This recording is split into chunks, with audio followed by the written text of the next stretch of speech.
Hello বন্ধুরা, আজকে mutton biryani করব। তো সেটা তোমাদের সাথে শেয়ার করছি। আমি এখানে প্রথমে পেঁয়াজ বাটা দিয়েছি, রসুন বাটা, আদা বাটা, আর এই যে তেল দিয়ে দিলাম। একে একে আমি এই মশলাগুলো দিব। দারুচিনি, তেজপাতা, একটা কালো এলাচ নিয়েছে, 2 রকমের এলাচ আছে, কালো এলাচ আর এই যে গ্রিন এলাচ। এটা এখানে কিছু লবঙ্গ, গোলমরিচ আছে। তো এই মশলাগুলো আমি দিব, একসঙ্গে কষাবো সুন্দর করে, তারপরে মাটন দেবো। সঙ্গে থাকো। তেজপাতা দিলাম, দারুচিনি দিলাম, লবঙ্গ, গোলমরিচ, এলাচ আর একটা কালো এলাচ।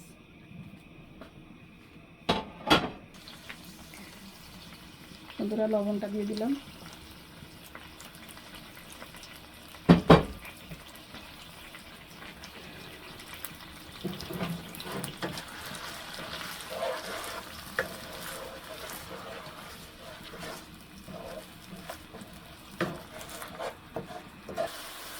এক চামচ টক দই দিয়ে দিলাম।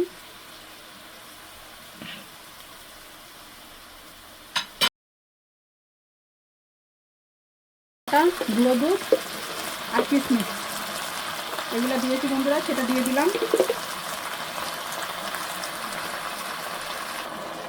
বন্ধুরা, মশলাটা কষানো হয়ে গেছে, এখন আমি মাটনটা দিয়ে দেবো।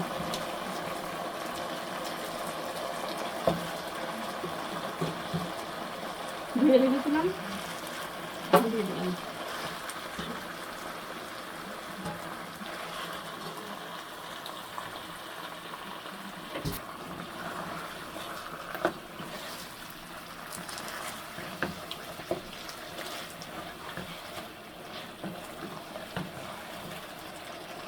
মাংসটা সুন্দর করে কষায় নিতে হবে, তাহলে বিরিয়ানিটা ভালো হবে। বন্ধুরা, এই যে আমি এখন কাঁচামরিচ দিয়ে দিলাম। একটু ভালো হওয়া লাগবে না, ভালো লাগবে না।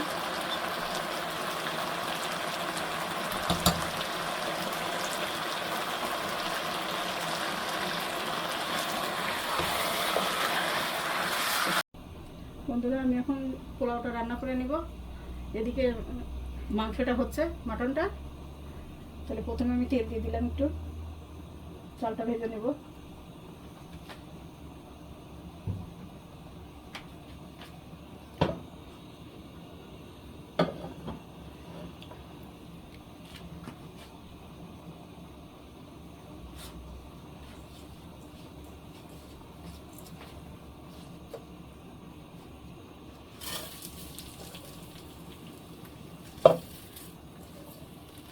অনেক মশলা এরকম কিছু দিব না, হালকা মশলা দিয়ে পোলাওটা রান্না করে, মানে বিরিয়ানির মশলা ওখানে আমি দিয়ে দিছি।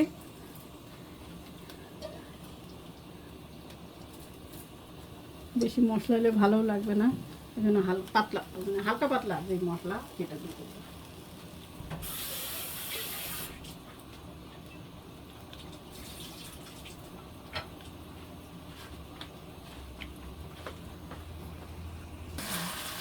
পোলাওটা সুন্দর করে ভেজে নেব।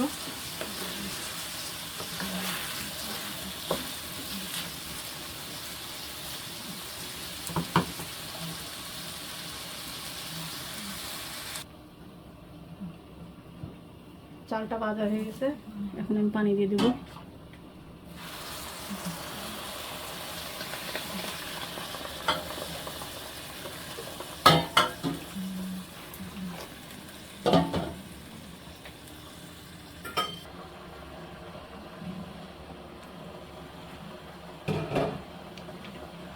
বন্ধুরা, পোলাওটা পানি টেনে গেছে, এখন আমি চুলাটা বন্ধ করে দমে রেখে দেব। বন্ধুরা, মাংসের পানিটা শুকাই গেছে, কষানো হয়ে গেছে, এখন আমি পানি দিলাম। মাংসটা সিদ্ধ হওয়ার জন্য পানি দিলাম।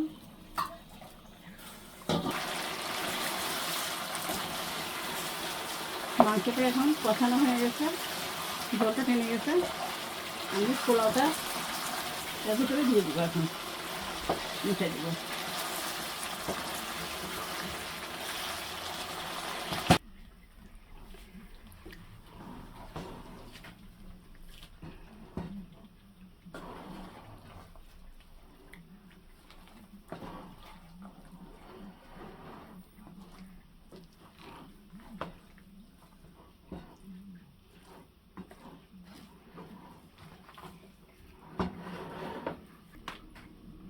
কাঁচামরিচটা দিয়ে দিলাম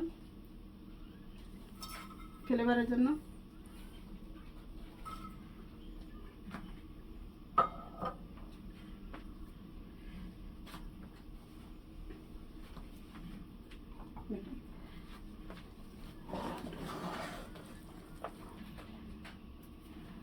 এখন বেরেস্তাটা দিয়ে দিলাম।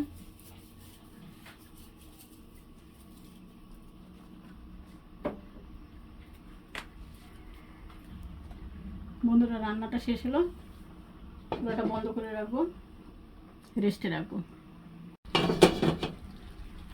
বন্ধুরা একটু আমি ঘি দিয়ে দেবো, হালকা, বেশি দেওয়া যাবে না।